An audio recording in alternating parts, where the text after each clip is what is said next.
And we are back with the Thursday. Wow, Thursday edition. It's hard to believe. Thursday of December. I know. I'm like in shock and awe. I know. It's gone by I am. very quickly. Yeah. So That's okay.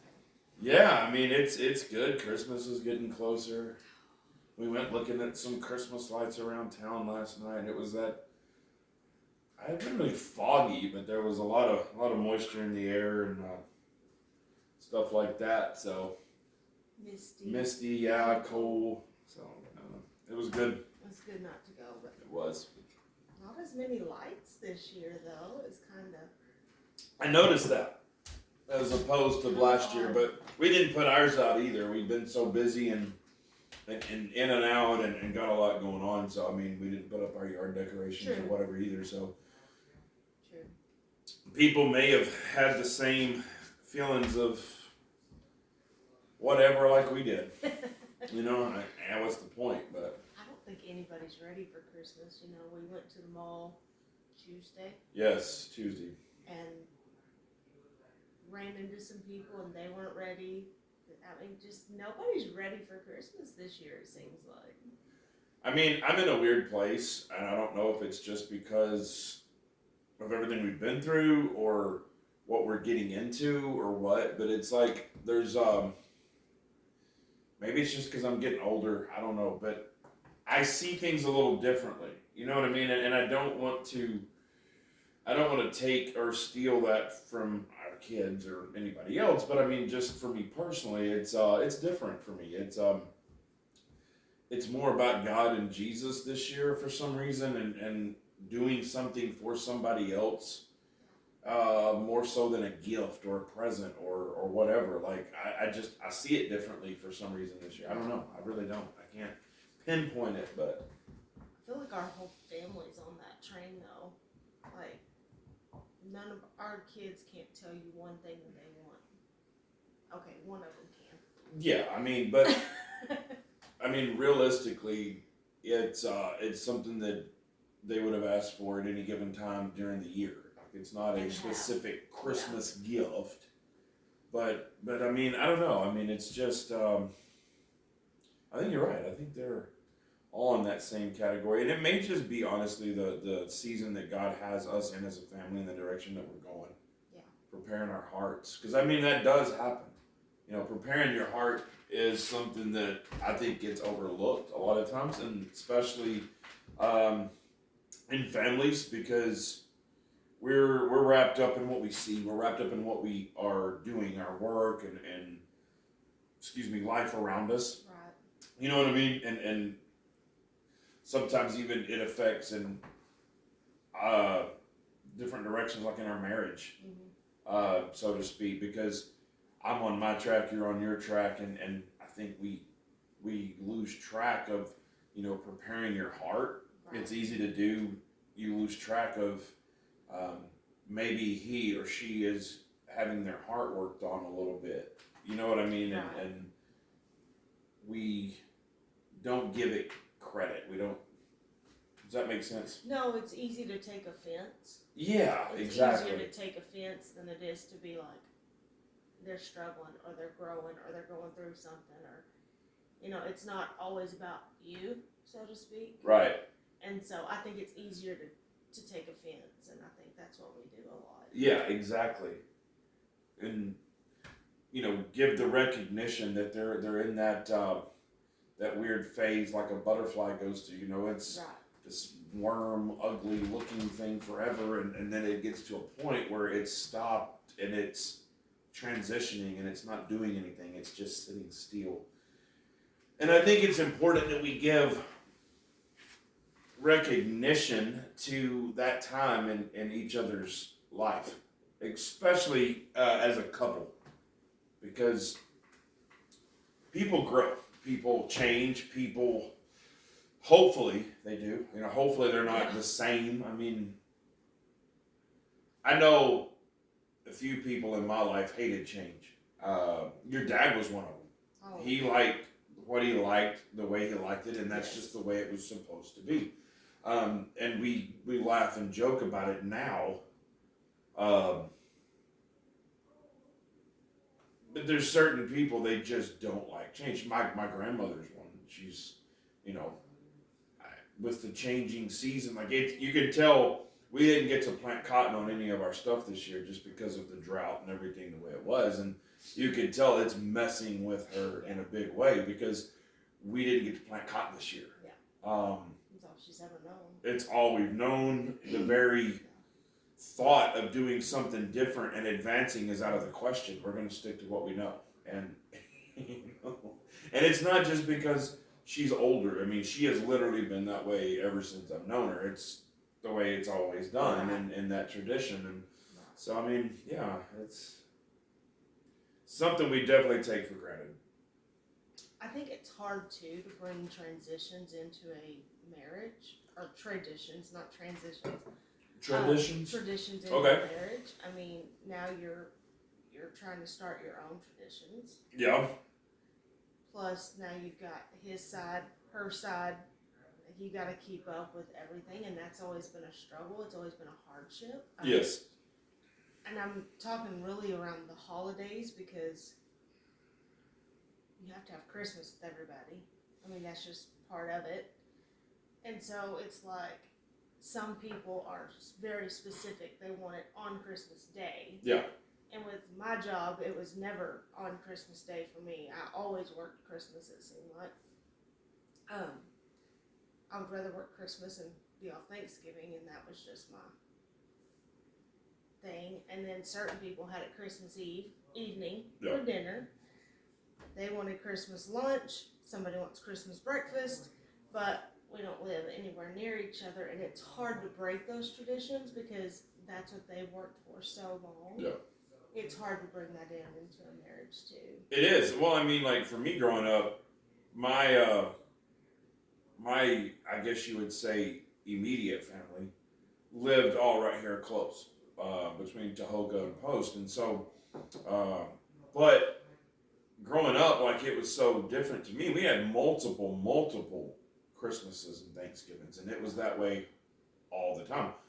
We would have it at my great grandmother's, and then we'd have it at my grandmother's, and then you know, on my mom's side, and then we'd have it at my grandparents in Post, and there was all that side of the family, and so, and then we had a proverbial third and fourth wheel, because not only did we do it those, but there was also my grandfather's niece. We would have a get together with them. Wow. So that was in the equation, and there was a short time when it was earlier in my youth that we'd have it at my granddad's brothers. That same family, you know, would get together and do it there, and then when they got older, you know what I mean, Yeah. they couldn't. Then it just reverted back or stayed with for a while. What do you call that? Is that my great? I don't know. Is that anyway? Yeah. But anyways, you know, so you have all of that, and you're trying to hit it all. Right. You know what I mean? And we spent the majority of the time, and then we got together, and we kind of did that somewhat for a season or two, and I was like, this ain't gonna work. Yeah. Like, I'm not spending their holidays on the road. I want to start something more stable, and which we did for a long time, and still continue to do so. And that hurt some feelings. It caused some division. It caused some emotions to run really high for a while. But at the end of the day, you have to do what's best for you and yours. And honestly, like there were Christmases we put our lives in danger. You know. Yeah, that one we did. Just trying to get to everywhere, and I think that was the moment we realized, like, this is ignorant. Yeah. We were trying to get from Lubbock to Post. Nobody's life is worth that just to see them on a specific day. I mean, we can celebrate Christmas with you today if we wanted to. Yeah. You know what I mean? And so I think that was the year we finally said enough. We'll get with everybody and we'll try to accommodate everybody. Right. And we've made it work. and everybody's worked with us to make it work. Oh yeah. Well, for most of you, or some of you may or may not know, like where we live, we don't get a lot of snow. It's majority of the time it's a wintry mix of like ice and whatever. And that particular year, we had a lot of. It was ice. It was just ice, and I mean, desperately thick ice. I mean, it was. I'd never seen the roads like that around here in a long time, if ever. And just trying to get from one location to the other was a nightmare, and it was not our brightest hour. We were young parents and crazy. Trying to appease everybody, Yeah, make everybody happy. But I mean, a lot of those are good characteristics that's helped us, and it just really goes to show in all this that like marriage, really and truthfully, marriage isn't perfect. You know what I mean? It's not perfect. It's not. We tend to think it's going to be like a movie or whatever that we've seen, like a Hallmark Channel gag fest, but it's not. You know, I mean, it's not. Well, it's not perfect. It's not scripted. It's hard. It's hard. I mean, you are combining two cultures basically together, and it's not ever going to be that storybook ending that you want. No, and I laugh because so many people come up to us and they're like, "Oh my gosh, we want y'all's relationship," and I'm like, "That's fine, but y'all gonna have to work." We are not being conceited by any means. Like, we've been through some things, and there were some times that I was like, this isn't going to last. We're not going to make it. We're going to be a statistic. And we had a lot of people tell us that. Tomorrow after this, who knows? But we had a lot of people tell us that we'd never make it.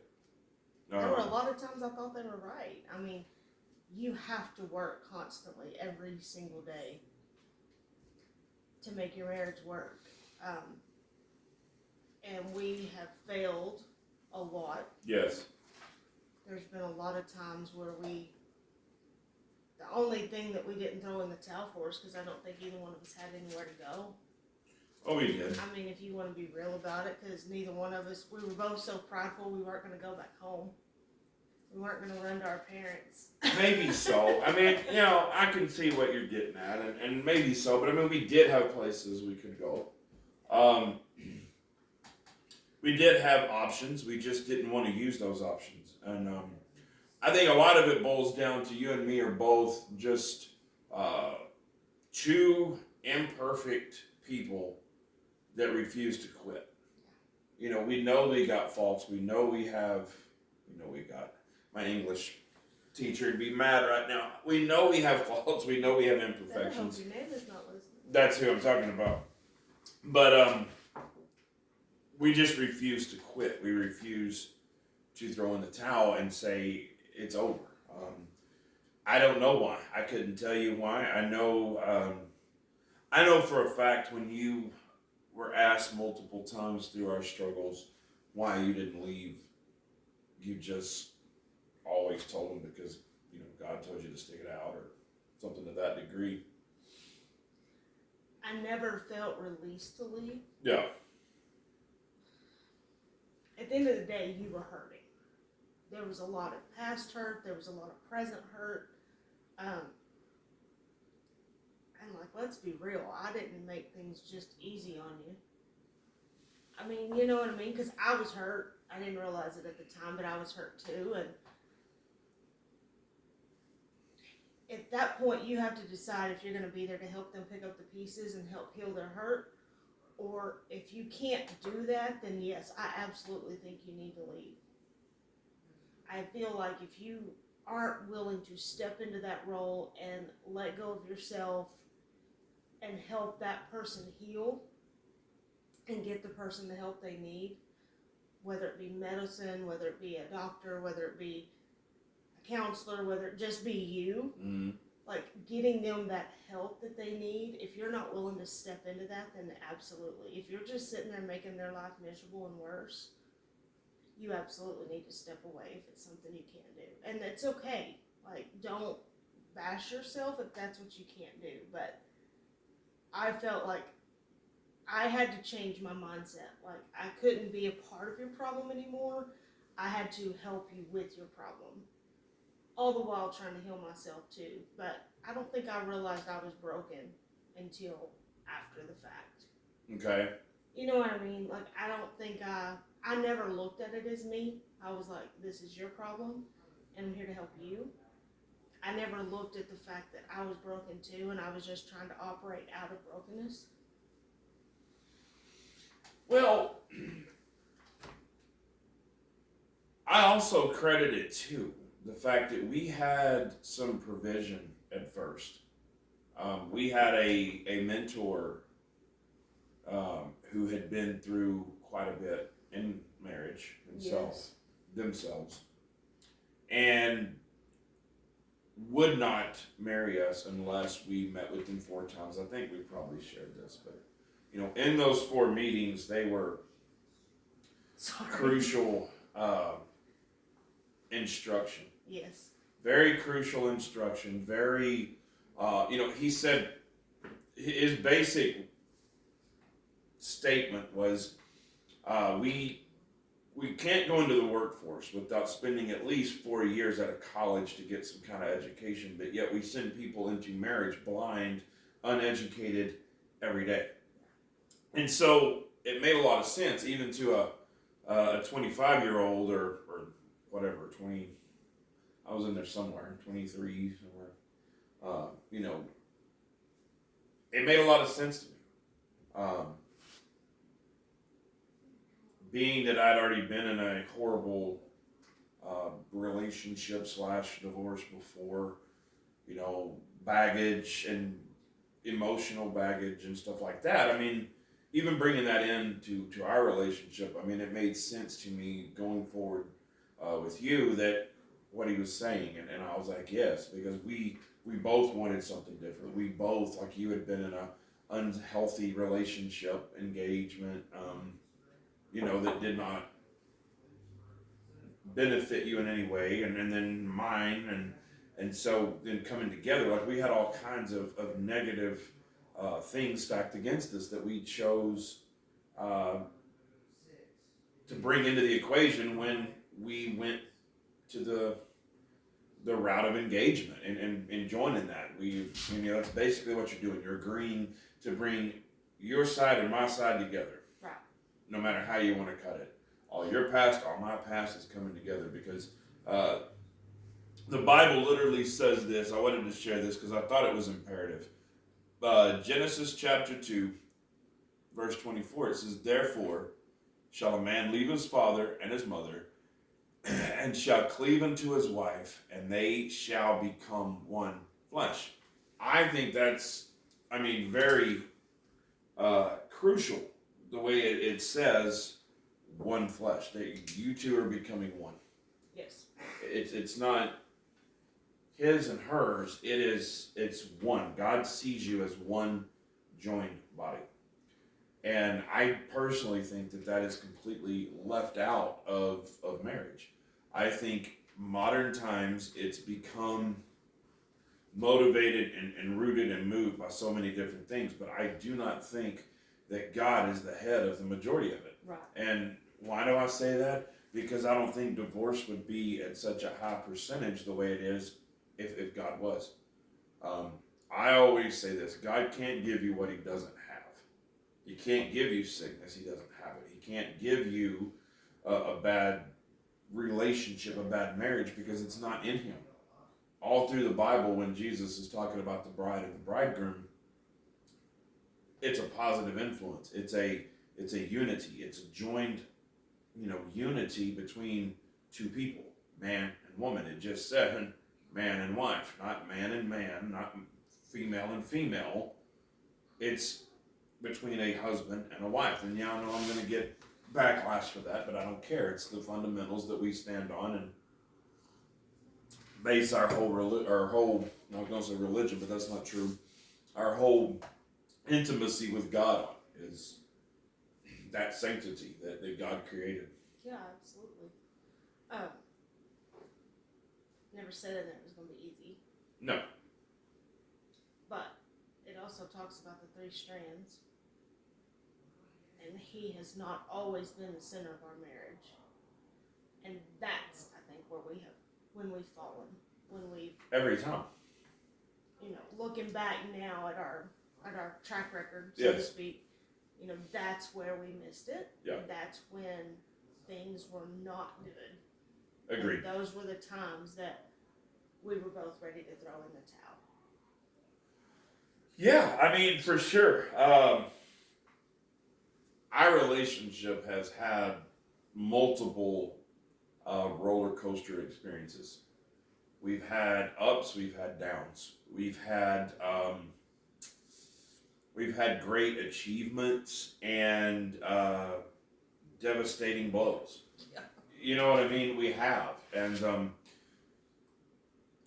we've been at the brink of divorce, and then we've been in the full midst and embrace of redemption.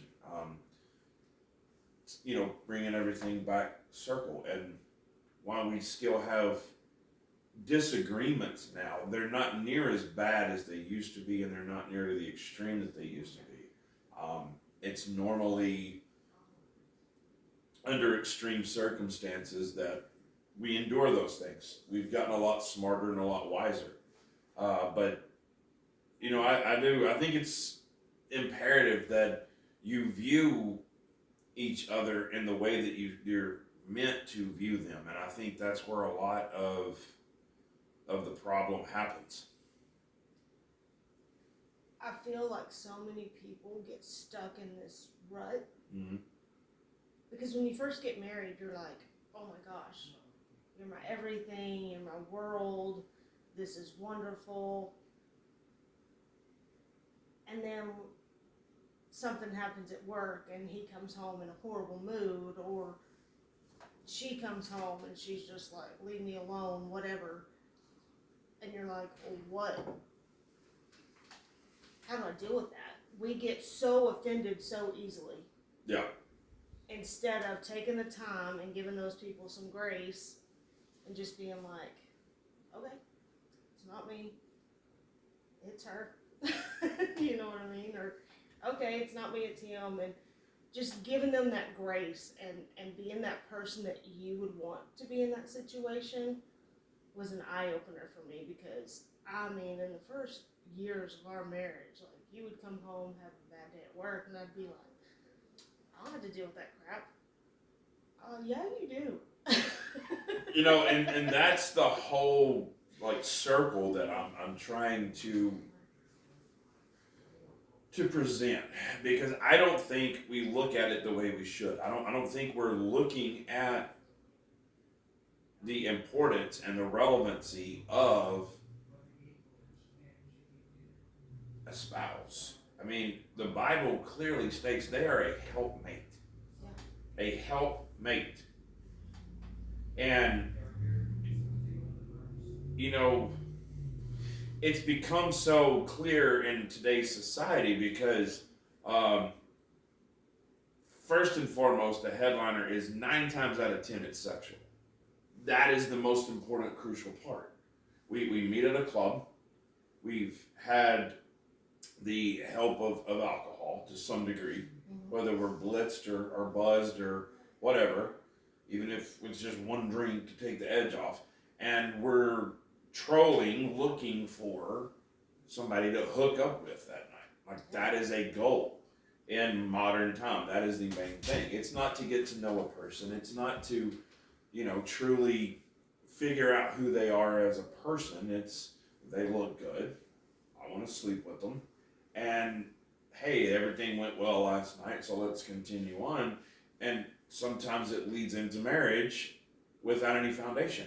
Yeah. And we wonder why the foundation crumbles when things get hard. Work gets hard, I don't know, maybe kids come into the mix or whatever, and the next thing you know, you're 10 years into this thing and you're both miserable. You hate everything that you are and where you are, but you're afraid to break it off because you don't want to have to spend your every single waking moment paying alimony and child support or whatever. And that's kind of a vicious cycle we fall in. or we think we're in love, and we're not, because there's no substance to the foundation. You know, you take concrete. You can dig a 8 by 8 square, and you can trench out the boundary of it the way you're supposed to, and you can fill that thing with concrete. It's still going to crumble. It's going to break down.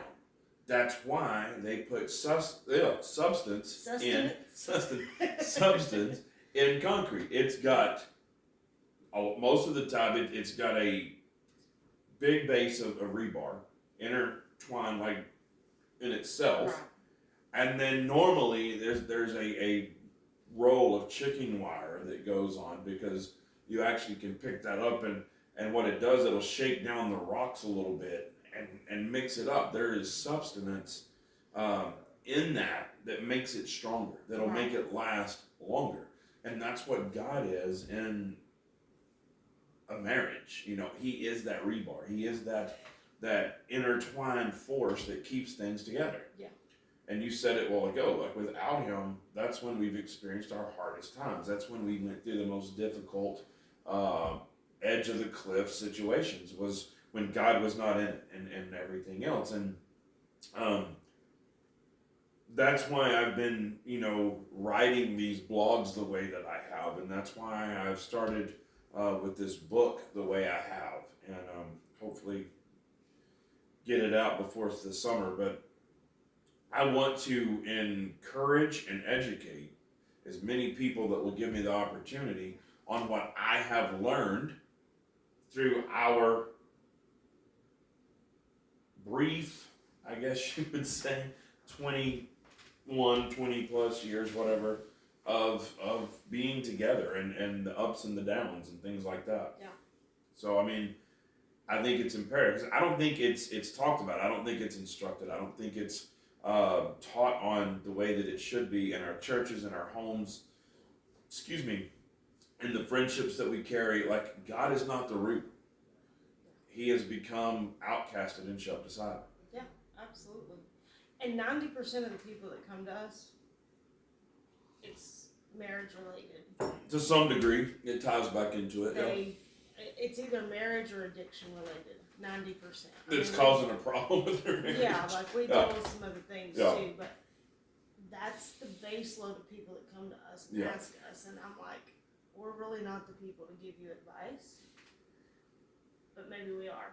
We have weathered some storms. We have stuck it out. We're not admitting to a perfect marriage. I mean,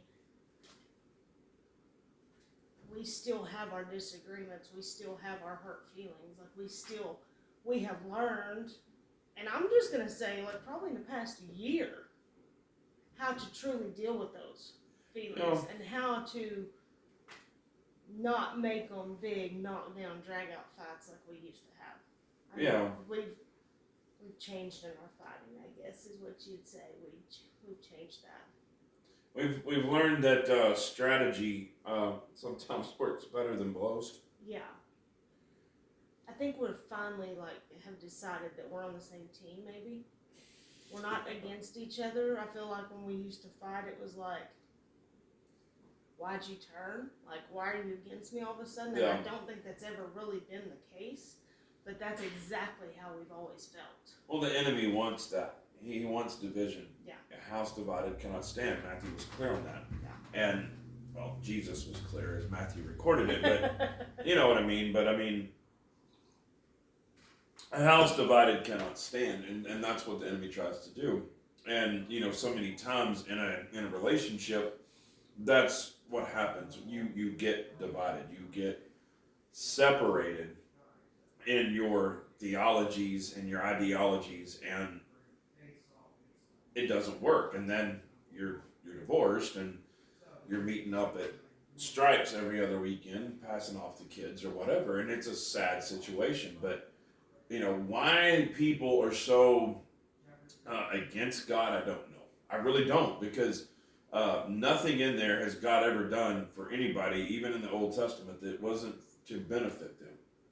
It wasn't to help them, but yet He is just completely shoved aside. It's like we we are striving more and more as a society to get him out of everything that this country was built upon, that our founding fathers tried to establish based on godly principles, godly knowledge, godly wisdom, and we're just shoving him out. Yeah. You know, I'm honestly surprised at this point that he's still allowed in our courts. I truly am, because they basically make you place your hand on a Bible and swear under oath that you're going to tell the whole truth. But you're basically swearing to God. So I'm surprised that hasn't been shoved up, because we've already shoved him out of our schools and most everything else that we do. So I'm just, I'm honestly shocked. But nevertheless, it's important to me that we learn how to treat each other, that we learn how to treat our spouses and go into something. You had a deal you sent me that said if you truly want to thrive in your relationship, you must treat, what is it? Oh, your partner must always feel inspired by you, not limited. I could read my own handwriting there for a minute. And I think that's important. It's my daily goal every single day that I do everything I can to inspire you, that I do everything I can to make you be your best, achieve what you want to achieve, and reach where you want to reach. And that's all that matters to me, even over myself. And I've always felt that deep down that was your motivation for me as well. And I think that's why we have a relationship that, despite all of the crazy, all of the hardship, that we still have a relationship that remains constant. That was always hard for me, because I don't want to be. I've always been a tough love person. Okay. You were not a tough love person. No. And that created a lot of fights. Yeah. Because I'd be like, can we pull up our pants and like go on? Like, what are we doing? And you didn't operate that way. And it caused a lot of fights, because I didn't want to come in and hurt your feelings. Right. But in the same boat, I'm like, if this is not, you're better than this. Why are we doing this? Why are we doing it this way? Why are you reverting back? Like, and I would get so frustrated because it wasn't you, that you had better potential. And we do that with our kids too. I'm like, Yeah. what are you thinking, And you don't want to ruin their spirit, and you don't want to hurt them, and you don't want to belittle them, but in the same boat, like, you do want them to be the very best person they're destined to be. Yes. But that would bring in so much strife and so much conflict, because I didn't know how to address it in a way that made you feel valued. I always addressed it probably out of frustration, actually. I mean, looking back, that's what I did. I addressed it out of frustration, because I was like, so then you in turn took it as An attack, yeah. And it was like, Well, I mean, if we back up to the thing we were talking about at the beginning, like, you've got two people from two different cultures. Yeah. No matter how much, our parents were alike, it's still two different cultures, basically. Yeah. And when we skipped that whole living together phase, we didn't want to ruin or pervert relationships. I think you and I had been in those situations in previous relationships, and we saw how they ended, or at least that was for me. I didn't want to go back down that road again. I knew that led to failure. Yeah. I kind of have some inclination to insanity, and I know what it stands for, and so I wanted to do something different. Right. And I did not want to mess up the opportunity that God had given me, and we were kind of sort of trying to learn and figure things out through Monty and Susan and Cowboy Church of the America West, and we were trying to be godly type people, and so we did not want to live together. And so we literally, when we got married, we were starting off the way it was intended, learning things from boots on the ground, so to speak. And, it was hard. I wasn't used to your tough love mentality. I always, I don't know why, but like to me, I looked for compassion. I looked for things of that nature, and you weren't always compassionate. You weren't always that type of.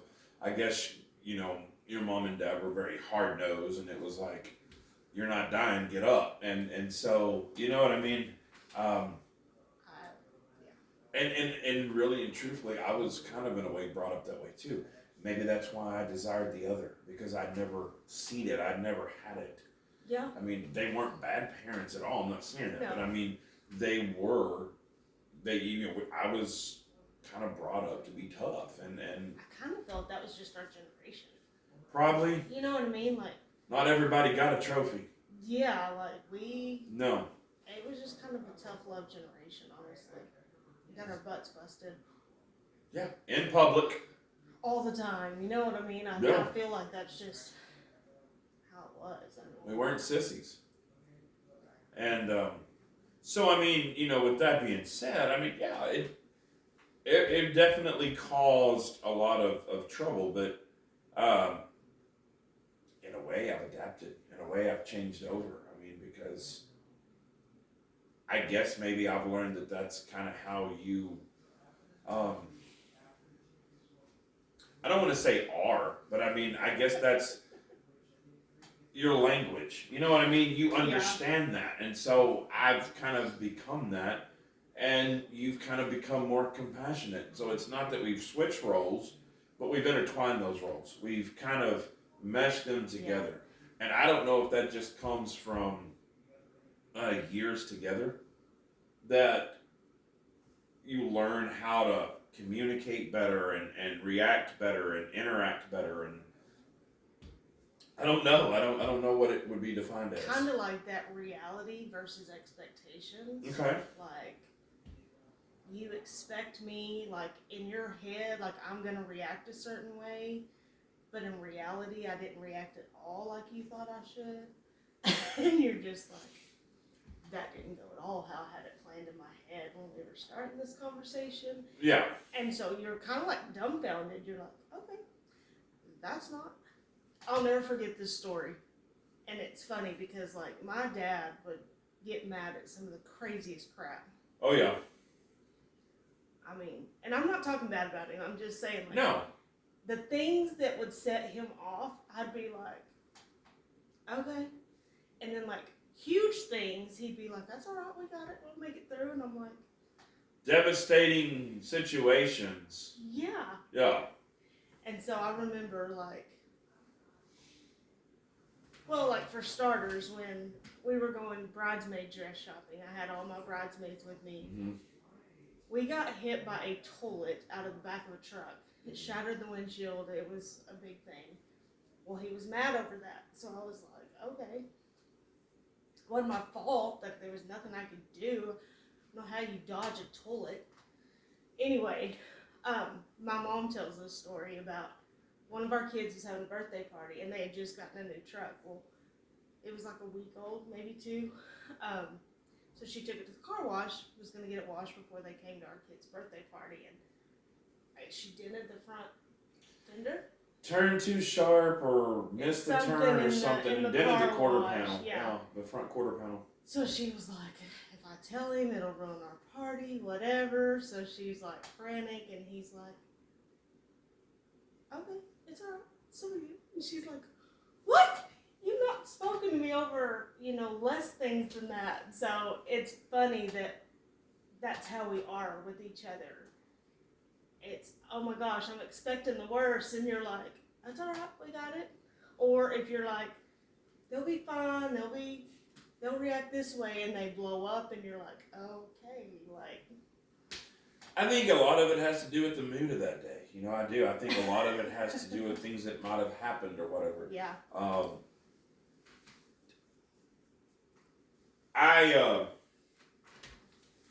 You can't really put a finger on, I guess, people are going to react differently than we expect. And it is a good way to put it, reality versus expectation. Because I think a lot of times that's what leads to problems in marriage is that because we have our hopes up, we have our expectations for something a certain way, and when it doesn't happen, it is a letdown, and it's a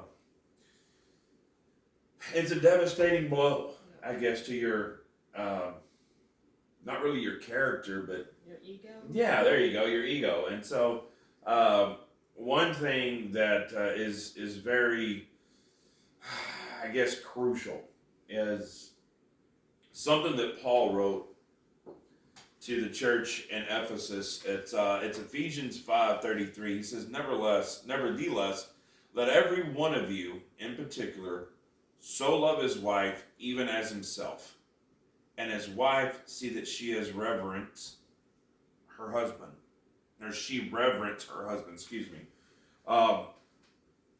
As long as he loves his wife as himself, and as long as she, reverence her husband, which I looked that up, and literally, even in the Hebrew terminology, it's to look unto with amazement. He's treating her with the same kind of respect and love that he has for himself. And she's looking to him always like awe, in awe. And another one even talked about to treat with reverential obedience. And that's kind of a big word, but as long as we're doing that for each other, I think it keeps things on the right path. I think it keeps things lined out and lined up with the way God expected a relationship between man and woman to be. Because you're constantly trying to please the other one. Your emotions, your feelings, your desires are on the back burner, and theirs are on the front. And if both are doing that, I think you have a lot better shot at success. You have a lot better shot at longevity and making things last. But to take that to a different level and not try to go over time, but We have all the time in the world. you can't love someone if you don't love yourself. Well, that's good. So I think that's where we miss it so Yeah. much of the time. We are loving them like we love themselves. That's the only love we know. And if you're going through a hard time with your past mistakes, or sometimes, girls, it's just the way you look that day. You wake up and you're like, okay, well, I'll gain 10 pounds and I don't feel good. So I think we are loving people. We are looking at them. But it's hard to do that when you're not in love with yourself either. And I'm not talking about loving yourself in a extravagant, crazy way, but like we do have to learn how to respect ourselves and how to love ourselves and how to forgive ourselves. I think that's the biggest point. We don't forgive ourselves, and that carries out in how we show our love to other people. Well, I know there was a time post kids, you felt extremely unattractive, attractive, excuse me, and so it caused ripples or waves in our intimate time. Absolutely. And that is a very crucial time in marriage, because you've got two people feeling two different ways. She's feeling disgusting and whatever. I don't even gonna pretend to go there. He's seeing the beauty and the amazement that she brings to the table every day. And so he wants to, show his respect and love and honor through an intimate way. And she's like, don't touch me. That causes conflict in a relationship. Money said that there are three main causes of divorce. And this was just Monty's. I'm not saying this is scientifically proven, but it was sex and money. And you remember the other one? Communication. And that's the one we've always failed at. honestly, money has never been a factor for us. I will sit here and tell you right now, money has not caused fights between us. No. We don't go there. I don't know if it's because of our both of our past, but we don't go there. Sex has never been a problem that I can remember. There have been those times where it's been hard, like Yes. after kids, or you're just not feeling yourself, or there's been those times it's been hard, but those have been easier to work through. Yes. But you want to sit down and talk about communication, like we were both checked out. That is literally our kryptonite is communication. And I pinned it on the fact that I don't feel like Satan could get us anywhere else, so that's where he has to come in. Yeah. That's just what I feel personally. And it always worked. Yeah. Because you would open up and I would blow up. Or vice versa. Or vice versa. And I'm like, we can't talk about our feelings. Like, we can't say, you hurt my feelings. Like, that's going to happen. For me, 9 times out of 10, it was because I would listen to you talk. And through your conversation or through your words, I would see my impurities. Yeah. And where I'd let you down or failed you. And then I would either get defensive or I would feel guilty and I would project that back in a negative way back on you. And here we go. And that was the problem. That's what would happen. And it's still a work in progress, but we're learning to sit down, shut up, and hear that person out. It's not an attack. They're just getting something off their chest. And your job is to, listen and adhere and then hopefully comfort and be like, I'm sorry. I didn't mean to make that happen. It happened the other day. You said something, I reacted, and you got upset. I think you were going through something. And I was like, that's not at all what I was trying to do. I wasn't trying to make you feel like you had to share when you didn't want to. I didn't want, and we were able to shut it down and talk through it. We were able to stop it. When 4 years ago, we had been in the front yard duking it out. You know what I mean? And so it's taken just repetition of knowledge and wisdom and God and personal indulgences, I guess you would say, because we personally indulge each other with what we know works. You know what makes me explode and tick, and I know what makes you explode and tick, and so we've indulged in those goods and worked out the bads is what I'm trying to get at. So I think too, I've learned to shut up and listen and truly try to hear what is really going on. Yeah. Instead of trying to fix it immediately. Right. Or be on the defense mode. Like, I didn't mean that. Because normally I don't. I don't mean it like that. Or I don't mean to say anything to hurt you. Like, that's never my intention. And I would always go into defense mode first thing. Like, that, no. And so it just stirs the pot. And you just go around in this vicious circle. I didn't mean it, but now you're yelling and screaming and cussing at each other. Right. And you've gotten nowhere, except now you're both so worked up that you can't figure it out. And I finally learned, said I'm a slow learner, just to shut up. Right. Hear what you have to say. If it's a me problem, I will fix it. I will correct it. I will apologize. If it's not a me problem, you just need somebody to talk to. And that's what I'm here for. Right. I've had to learn that it's not me all the time. Yes, I do things that set you off, and I'm saying, but most of the time it's not me. Right. You just need an ear, and I was never used to you being loud. When you get passionate about something, you get loud, and I'm like, why are you yelling at me? And you're like, I'm not yelling.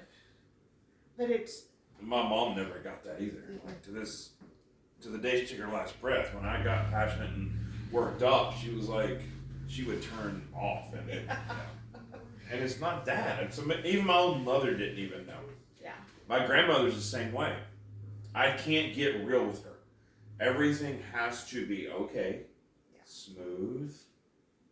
I can't, there was some people encroaching on us in some of our land, and it's not even actually mine yet. It still belongs to her, but we're looking out for it and protecting it and everything else. And I'm like back there being the sheriff, and it caused ripples and this, that, and she got I didn't call her on it. I was just trying to handle it and take care of it. And some other people called her, and it caused a deal, and I got worked up and passionate because I'm like, I feel like I'm getting stabbed in the back when all I'm trying to do is help you. Protect her. Yeah, and she sealed off and went, and I'm like, never mind, like, this is so, yeah. Yeah, because you get real loud Yeah. when you're passionate about something. And there's times like you've gotten real loud at me because you've meant to get real loud at me, and I'm the same way, but being loud like made me seal off. For a long time, I'm like, if you're gonna yell, you can yell at the Yeah. wall, because I don't have to listen. I think that's a lot of it too, is you just have to drop your pride sometimes. You do. I screwed up. I poked the bear. I have to deal with the repercussion, you know? I think in marriage, we think that's a free pass. You can poke the bear, but he'll get over it. Bear's probably not going to just get over it. Yeah, I know it's happened. Like, we're like, oh, we're married, he'll be fine or she'll be fine. And that's not the right way to treat each other. It's really not. Matter of fact, I did some really back digging, and I went and I looked up the word marriage in the Strongs.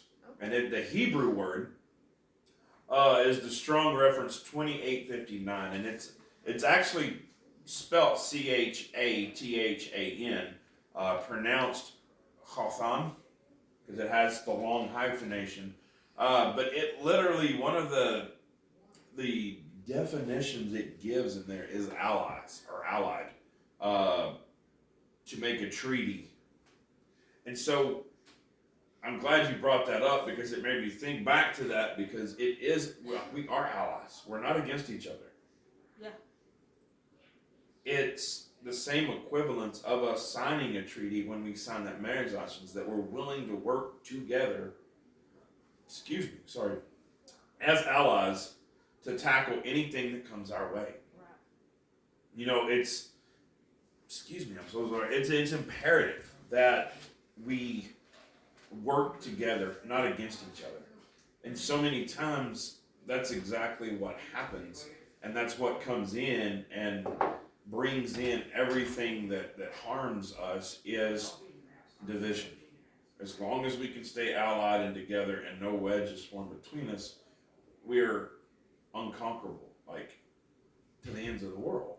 But the minute there's division, the minute there's any kind of negativity shoved in between us, we lose that common ground. Yeah. And that common ground is so crucial in a relationship, that we continue to have it, and no matter what happens, we continue to fight for each other side by side. Right. As we're listening to our kids fight. Never ending around here. So, raw and real, folks. But I don't know if y'all can hear it, but it is definitely about to go down in there. But never ending. it's funny because they fight like a little old married couple. They don't fight like brothers to me. No. They fight like a little old married couple, and it's kind of funny. Like, it's fixing to not be funny, but Never ending. But the good news to me is that we have grown, we have evolved, and we have gotten better through the years. And so I think that's what we all shoot and strive for, is to be the best that we can be for each other, by each other. and always a work in progress. I mean, there's still a lot of stuff I want to learn about you. There's still a lot of stuff I want to do with you. You know what I mean? I don't want to stop growing in that area. Oh, I absolutely. don't want to stop changing with you. Right. Because change is inevitable. Like, we're going to be empty nesters one day. We're going to be this. You know, change is inevitable, and I'm ready to change with you. And I'm glad that we stuck it out. Oh, gosh. That Yeah. now we get to do that together. For real. For real.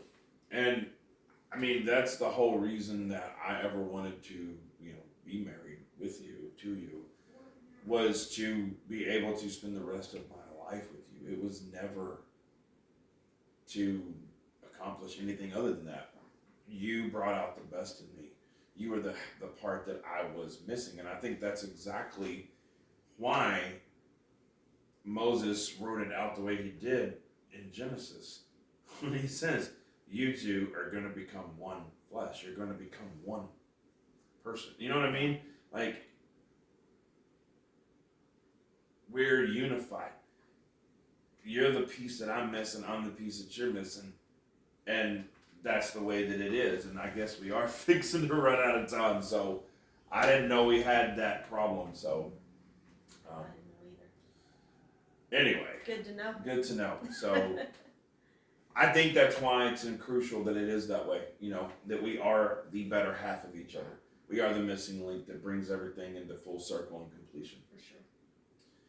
So Been a fun ride. been a fun ride. Got a lot more to go. So, anything else? No, have several meetings today and tomorrow. And Yep. Busy end to the week. Busy end. It's kind of just been a busy week, but that's okay. Yep. Got some big things coming, hopefully. I can't We're wait. excited. Got a lot of stuff going on, so guess we'll do that and maybe enjoy a nice, relaxing weekend. Who knows?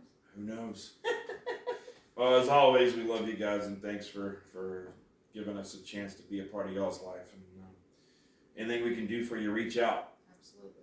Email, text. Y'all know the drill. Show up at our doorstep. That's Absolutely. been happening a lot lately, so Not a problem with that in the world. absolutely. Well, we appreciate it, and I guess until Monday, that's a wrap on this edition of Raw and Real with TJ and Jen. Bye, guys. Bye, guys.